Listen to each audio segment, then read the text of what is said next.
Well, I'll be honest. You've seen me. I'm not going to hide anything. I think really myeloma was lucky. Let me give you my example. Thalidomide, which is really one of the two new drugs that we have other than chemotherapy. How was that discovered? Dr. Barloghi says that in public. A friend of Dr. Folkman in Boston talked to him and told him you should use this drug. They called Dr. Barloghi, they called the company, got the drug. It didn't work in that patient, worked in another one, then they got a study. No idea that it was going to work, no idea how it works, even today. So that doesn't mean we should throw out thalidomide. It just means let's admit what is our intellectual contribution, not much. Maybe we can deserve some intellectual contribution to running a study, measuring the effect, incorporating it into science. Fine.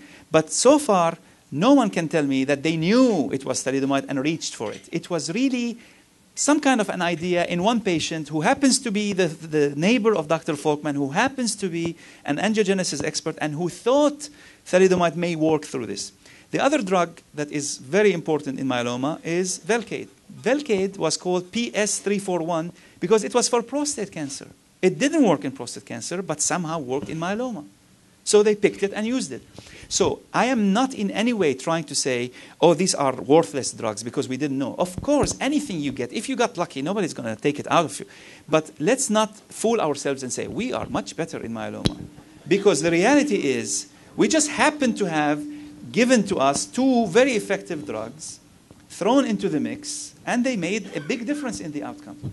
Now, if somebody can challenge this, please tell me, because I can tell you the PS341, which is the Velcade, when it was developed, it was felt to be very non-specific drug because it was a proteasome inhibitor. It's going to accumulate so many proteins, we don't know what the net effect is. And as I told you, it was a prostate cancer drug. It wasn't meant to be. But the phase 1 study had couple myeloma patients. They responded. They picked on it. Great. Take it, advance it, work with it, fine. But that's not because we were smart in myeloma. We were smart in CML. In CML, Dr. Drucker said, this disease has a BCR-ABL. ABL is a kinase. I can shut it down with this drug. I'm going to go and bring these people and give them this drug. That's tailored therapy. That's targeted therapy. Now, what happened is 100% of patients responded. Now that, I would say, requires not only the applaud, but you should learn from the process. So what was the element of success in the Gleevec story?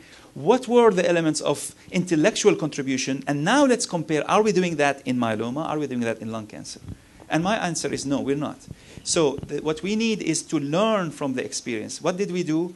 We just envied the experience. You will see people who say, what's the big deal about Gleevec? It's just a small tumor and, it's not a big deal. Well, the issue is not the big deal or not big deal. The issue is look at the intellectual actions that happened to take place in that disease. Learn from them. When you don't learn, you have double problems because it's in front of you and you did not learn from it. It's different from inventing a whole new thing.